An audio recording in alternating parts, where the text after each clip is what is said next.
Hello കൂട്ടുകാരെ, എല്ലാവർക്കും സുഖമല്ലേ? ഇന്നത്തെ ബ്രേക്ക്ഫാസ്റ്റിന് നമുക്ക് ഉപ്പുമാവാണേ. സോഫ്റ്റും രുചികരമായ ഉപ്പ് എങ്ങനെയാണ് ഉണ്ടാക്കുന്നതെന്ന് നോക്കാം. ഉപ്പുമാവ് ഉണ്ടാക്കുന്നതിന് വേണ്ടിയിട്ട് ഇതുപോലെ ഒരു ബൗൾ നിറയെ റവ എടുത്തിട്ടുണ്ട്. ഇതെടുത്ത് നമുക്കൊന്ന് വറുത്തെടുക്കാം. ഇത് വറുത്ത റവയാണ്, ഒന്നുകൂടെ ഒന്ന് വറുത്തെടുക്കുകയാണ്. റവ വറുത്ത് മാറ്റി വെച്ചിട്ടുണ്ട്. ഇനി നമുക്ക് ഈ ചീനച്ചട്ടിയിലേക്ക് തന്നെ കടുക് വറുക്കാം. ആദ്യം തന്നെ കുറച്ച് നെയ്യ് ഒഴിച്ചു കൊടുക്കാം.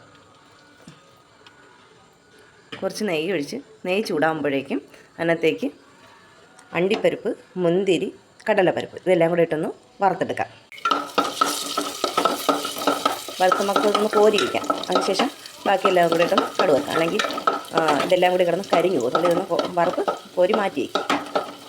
അണ്ടിപ്പരിപ്പും മുന്തിരി വറുത്ത് കോരി വെച്ചിട്ടുണ്ട്. ബാക്കി വന്ന് നെയ്യിലേക്ക് കുറച്ച് വെളിച്ചെണ്ണ കൂടി ഒഴിച്ചു കൊടുക്കാം.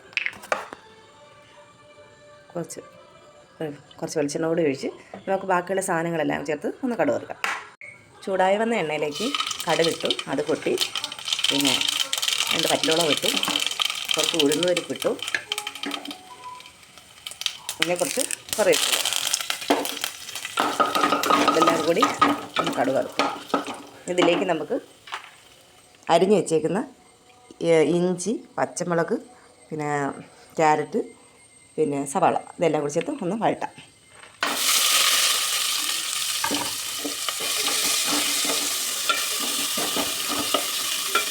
ഉപ്പവിന് ആവശ്യമായിട്ടുള്ള ഉപ്പ് കൂടെ ഇട്ട് കൊടുക്കാം.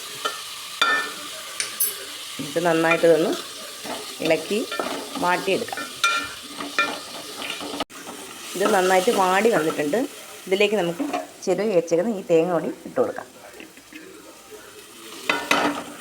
തേങ്ങയും കൂടെ ഇട്ട് ഒന്നുകൂടെ ഒന്ന് ഇളക്കി കൊടുക്കാം. ഇനി ഇതിലേക്ക് വേണ്ടുന്നത് വെള്ളമാണ്. ഞാൻ വെള്ളമല്ല ഒഴിക്കുന്നത്, ഞാൻ പാലാണ് ഒഴിക്കുന്നത്. 1 ഗ്ലാസ് പാലും 1 ഗ്ലാസ് വെള്ളവും കൂടി ചൂടാക്കി വെച്ചിട്ടുണ്ട്. ഇത് നമുക്ക് ഇതിലേക്ക് ഒഴിക്കാം. പാലൊഴിക്കുമ്പോൾ മയവും കിട്ടും, ടേസ്റ്റ് കിട്ടും. പാൽ കൂടെ ഇതിലേക്ക് ഒഴിച്ചു കൊടുക്കാം.